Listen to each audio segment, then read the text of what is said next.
নমস্কার বন্ধুরা, ওই দেখো আমরা টিমের গুড্ডিদির ঠাকুরঘর কালকে ঠাকুর দোকানে হইল, তো সন্ধ্যার সময় গেলাম, কীর্তন উর্তন হইলো, যা হইলো একটু দেখাইয়া যায় মুসবরে।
গুনগুন ব্যস্ত, গুনগুন হইল গুড্ডিদির ভাইজি, অনেক আগে একটা বার্থডে ইয়ে দেখাইছিলাম, তাই ব্যস্ত, তাই ফ্রেন্ড সার্কেল নিয়ে খুব হুলস্থুল।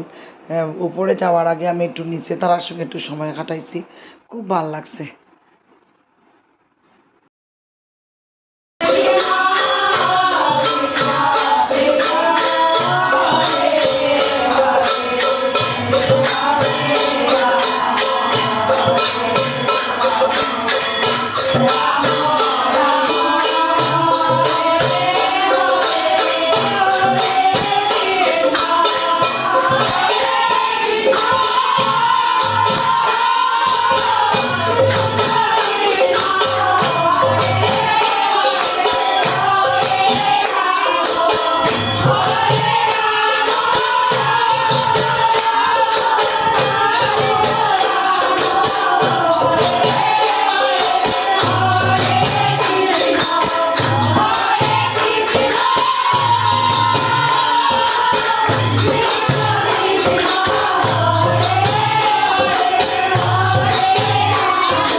তারপরে লুট দিল, আসলে গুড্ডিদির ছেলে খুব সুন্দর লুট হয়েছে, তখন আমি মানে তুলতে পারছি না, আমিও নিজেও লুট কালেকশন। তারপরে দেখি দেখি লুট দেখি, হাত দেখাও, হাত দেখাও কালেকশন।